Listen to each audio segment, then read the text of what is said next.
আসসালামু আলাইকুম। আমি doctor Sakib Ahmed, orthopaedics and trauma consultant হিসেবে 14 গ্রাম আল-নূর ডায়াগনস্টিক সেন্টার অ্যান্ড হসপিটালে প্রতি সোমবার সকাল 11টা থেকে দুপুর 3টা পর্যন্ত এবং প্রতি বৃহস্পতিবার দুপুর 12:30 থেকে বিকাল 4টা পর্যন্ত চেম্বার করতেছি। আজকে আমি আপনাদের আমার এক রোগীর গোড়ালি ভাঙার গল্প শোনাবো এবং কিভাবে তার শর্ট লেগ কাস্ট বা শর্ট লেগ ফুল প্লাস্টার করি সেটি দেখাবো। এই রোগীটি রোড ট্রাফিক অ্যাক্সিডেন্ট করে তার অ্যাঙ্কেল জয়েন্টে ব্যথা পায় এবং তার অ্যাঙ্কেল জয়েন্টটা ফুলে যায়। তো এক্স রে করা হয়। এক্স রে করার পরে দেখা যায় যে তার lower end of the fibula fracture হয়েছে, যেটাকে আমরা ল্যাটারাল ম্যালিওলাস বলে থাকি। তো প্রথমে ল্যাটারাল ম্যালিওলাস ফ্র্যাকচারের ক্ষেত্রে আমরা ব্যাক স্ল্যাব দিয়ে দিই, এরপরে আমরা ফুল প্লাস্টার দিয়ে দিই। ফিবুলা ফ্র্যাকচারের ক্ষেত্রে ফিবুলাকে আমরা 3 ভাগে ভাগ করি: upper end, middle and lower end. তো লোয়ার 1/3 আর 1/4 যদি ফ্র্যাকচার হয় সেক্ষেত্রেই কিন্তু ফিবুলাতে আমরা অপারেশনগুলো করে থাকি, এবং যদি ডিসপ্লেসড ফ্র্যাকচার হয় সেক্ষেত্রে আমরা অপারেশন করি। এছাড়া ফিবুলাতে যদি আপার এন্ডে ফ্র্যাকচার হয় বা মিড শ্যাফটে ফ্র্যাকচার হয় সেক্ষেত্রে কিন্তু আমরা জাস্ট 21 দিন প্লাস্টার রাখলে এটা ঠিক হয়ে যায়। ফিবুলা আমাদের ওয়েট বেয়ার করে না, যার কারণে ফিবুলা ফ্র্যাকচারকে আমরা এতটা গুরুত্ব দিই না। কিন্তু ফিবুলার নিচের অংশ যেটা অ্যাঙ্কেল জয়েন্ট ফর্ম করে, এখানে যদি ফ্র্যাকচার হয় এবং এটা যদি ডিসপ্লেসড ফ্র্যাকচার হয়ে থাকে সেক্ষেত্রে অবশ্যই আপনাকে অপারেশনে যেতে হবে। তো আল্লাহর অশেষ রহমতে আমার এই রোগীটির ফ্র্যাকচারটা আনডিসপ্লেসড ফ্র্যাকচারই হয়, যার ফলে তার এটি প্লাস্টারের মাধ্যমে ইনশাল্লাহ জোড়া লেগে যাবে। তো আনডিসপ্লেসড ফ্র্যাকচারের ক্ষেত্রে আমরা শর্ট লেগ ফুল প্লাস্টার বা বেলোনি কাস্ট করে থাকি, যেটি টিউবারসিটি থেকে শুরু করে নাকল পর্যন্ত আমরা দিয়ে থাকি। প্লাস্টার দেওয়ার সময় সবসময় আমাদেরকে একটা জিনিস খেয়াল করতে হবে, প্লাস্টারটা যেন বেশি টাইট না হয়ে যায়। বেশি টাইট হয়ে গেলে কিন্তু পায়ে সার্কুলেশন কমে যায় এবং কম্পার্টমেন্ট সিনড্রোম ডেভেলপ করে। আর যদি বেশি লুজ দিয়ে দিই সেক্ষেত্রে ফ্র্যাকচার ফ্র্যাগমেন্ট যেটা আনডিসপ্লেসড ছিল সেটা সরে যেয়ে ডিসপ্লেসড ফ্র্যাকচার হয়ে যায়। এই জন্য আমরা খুব বেশিও টাইট দিব না, আবার খুব বেশি লুজও দিব না, জেন্টাল টাইট দিয়ে রাখবো। এবং আমরা এই প্লাস্টারটা মিনিমাম 1.5 মাস রেখে থাকি। কারোর ক্ষেত্রে দেখা যায় যে 2.5 মাসও লাগতে পারে জোড়া লাগার ক্ষেত্রে। তো অনেকেই বলে, স্যার এই প্লাস্টারটা এতদিন রাখবো, আমার কোনো অসুবিধা হবে কি না? আসলে আমরা অ্যাঙ্কেল জয়েন্ট ফ্র্যাকচারে প্লাস্টার করার সময় অনেক বেশি প্যাডিং করে দিই, অর্থাৎ অনেক বেশি ভিতরে তুলা দিয়ে দিই, যার ফলে দেখা যায় যে কোনো সমস্যা হয় না। এরপরেও প্লাস্টারের কিভাবে যত্ন নেবে, কিভাবে সে ক্রাচ ব্যবহার করবে, এগুলো আমরা রোগীদেরকে বলে দিই। পাটা কিভাবে রাখবে আমরা রোগীদেরকে বলে দিই। তো চলুন আমার এই রোগীটির কিভাবে শর্ট লেগ ফুল প্লাস্টার করি এবং আমার রোগীর পায়ের ফোলা এবং অ্যাঙ্কেল জয়েন্টের যে ফ্র্যাকচার হয়েছে তার এক্স-রে দেখে আসি।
একদম জোড়া লাগার আগ পর্যন্ত থাকবে প্লাস্টার, বুঝছেন? মিনিমাম 13 মাস, উপরে 2.5 মাসে লাগতে পারে। আল্লাহ করেন। একটা ইঞ্জেকশন দিছি, এটা দুধের সাথে গুলায় খাবেন। 1 কাপ কুসুম গরম দুধের সাথে ইঞ্জেকশনটা গুলায় খেয়ে নিন 3 দিন পর। আজকে একটা খাইলে 3 দিন পরে আবার আসবে, 3 দিন পরে আবার আসবে। দুধ ডিম বেশি খাবেন, সামুদ্রিক মাছ বেশি খাবেন। মলা খাবেন মানে এগুলা ছোট মাছ, সামুদ্রিক মাছ, এগুলা যদি দুধ ডিম যদি খান তাড়াতাড়ি জোড়া লাগবে। সামুদ্রিক মাছের বেশি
জি আসসালামু আলাইকুম। জি আসসালামু আলাইকুম স্যার, দেরি করতেছো স্যার, প্লাস্টার করো তো আমি ওখানে। না আপনার হ্যাঁ কাছে হ্যাঁ কোথায়? এটা এখানে আসছে, কাছে হ্যাঁ নাকি আসছে, দোতলা কাছে? দোতলা কাছে। দোতলায় যাবেন। হ্যাঁ দোতলার এক সেকেন্ড। জি আমি এখানে নেই। কত 20 মিনিট? না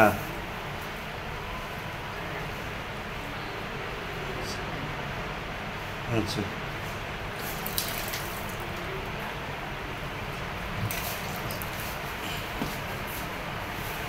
দোরকরা আগামী বৃহস্পতিবার যাবেন আসরের পরে, বুঝছেন? রাইস ডায়াগনস্টিক সেন্টারে দূর করা। ওখানে যে এক্সরে করবেন। এই প্লাস্টারটা পুরাতন দিয়েছে।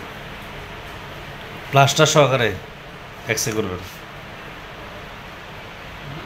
প্লাস্টার সহকারে এক্সরে করবে। এক্সরে হবে। আসসালামু আলাইকুম স্যার, ভালো আছেন? কি অবস্থা? আছি আলহামদুলিল্লাহ। এক্সট্রাটা কবে হবে? আগামী বৃহস্পতিবারে আপনি দোরকরা যাবেন, দোরকরা যে রেক্স ডায়াগনস্টিক সেন্টারে ওখানে যেয়ে এই প্লাস্টার সহকারে এক্সরে করবেন। আসার আমি তো পর দোরকরায় বসি, রাস্তাটা ভাঙা, আমরা এদিকে রাস্তা এমনি আপনাদের রাস্তা তো ওইদিকে তো আরও একবারে ইয়া ওই দিঘির কোনা থেকে ওইদিকে তো রাস্তা ভাঙা। সিএনজি আছে, চলে যাবে।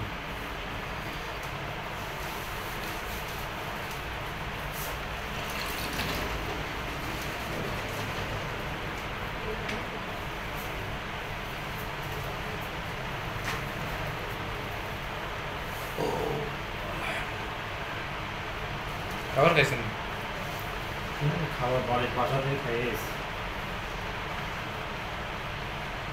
খাবার পাবো কিনা তো দোকানে একটা সন্দেহ। খাবার আছে স্যার, খাবার তো আছে, কিন্তু খাইয়ে তো শান্তি পাই না। কি অবস্থা আছে তোর? আবার চেক করছি তো। মাঝে মাঝে নেই।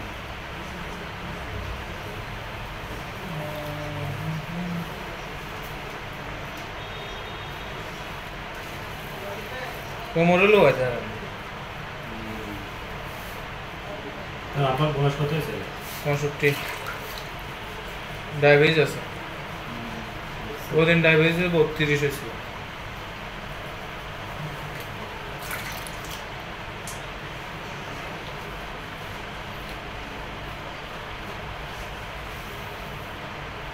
আঙুলগুলো নাড়ান তো, কি দিব না টিস্যু দিয়ে কিছু বস দি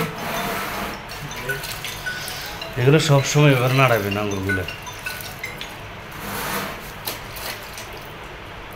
ওই রুমেতে নিয়ে নেব, নাহলে এখানে আছে নাকি দেখ। আসসালামু আলাইকুম স্যার। আসসালামু আলাইকুম।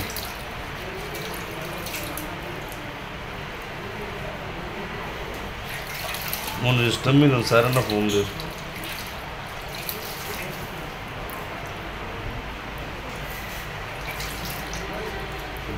মিলন ভাই মানে আমার 12 বছরের সিনিয়র বুড়া। মিলন স্যার নেই স্যার, হবে স্যার। আমরা থার্ড ইয়ারে ছিলাম, জি তখন ইয়ার সিএ আছিল পেডিয়াট্রিক্স।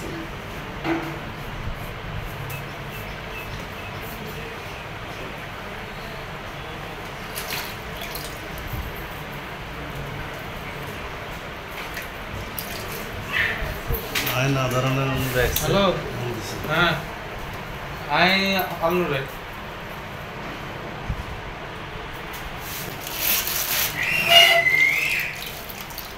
আরে কাটে দিয়ে দিন।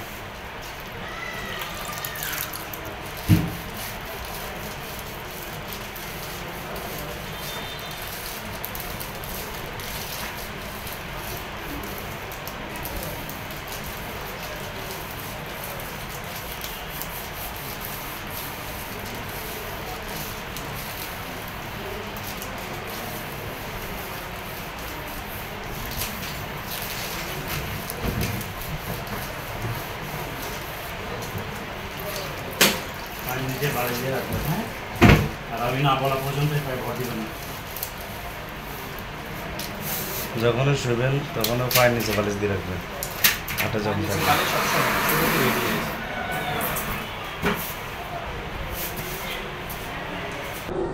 তো দেখলেন তো, এইভাবেই আমরা শর্ট লেগ কাস্ট বা বেলনি কাস্ট দিয়ে থাকি। ফিবুলা ফ্র্যাকচারের ক্ষেত্রে অবশ্যই একটা জিনিস খেয়াল করতে হবে আমাদেরকে, যে ফিবুলা যদি অ্যাঙ্কেল মর্টিসকে কোনো হ্যাম্পার না করে থাকে, সেক্ষেত্রে ফিবুলা ফ্র্যাকচারে ভয় পাওয়ার কোনোই কারণ নাই।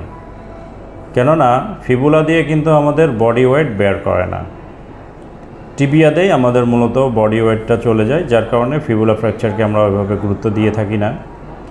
কিন্তু অ্যাঙ্কেল জয়েন্টের কাছাকাছি যদি ফ্র্যাকচার হয়, অর্থাৎ লোয়ার 1/3 আর 1/4 যদি ফ্র্যাকচার হয়, সেই ক্ষেত্রেই কিন্তু আমরা ফিবুলা ফ্র্যাকচারের ট্রিটমেন্ট প্রোটোকলে যাই, সেটা অপারেশন হোক বা প্লাস্টার হোক। তো আমার এই ভিডিওটি দেখলে আমার মনে হয় যে আপনারা বুঝবেন যে কিভাবে আমরা ফ্র্যাকচার রোগীদেরকে প্লাস্টার করে থাকি। তো যে কোনো আঘাতজনিত কারণে আমি বলবো আপনি আপনার নিকটস্থ অর্থোপেডিক সার্জনের কাছে যান, গেলে আপনি কিন্তু প্রপার ট্রিটমেন্টটা পাবেন এবং আপনার পায়ের ডিফর্মিটি কম হবে, অর্থাৎ আপনার পায়ের বা হাতের পঙ্গুত্ব থেকে আপনি রক্ষা পাবেন। তো আমার এই ভিডিওটি দেখে যদি ভালো লেগে থাকে অবশ্যই লাইক করবেন এবং ফ্র্যাকচার সম্পর্কিত যদি কোনো প্রশ্ন থাকে অবশ্যই কমেন্ট করে জানাবেন। আর আমার চ্যানেলে যারা নতুন আছেন অবশ্যই সাবস্ক্রাইব করে নেবেন, যাতে পরবর্তী ভিডিওর নোটিফিকেশনগুলো আপনারা খুব দ্রুত পেয়ে যান। তো সবাই ভালো থাকবেন, সুস্থ থাকবেন। ধন্যবাদ সবাইকে।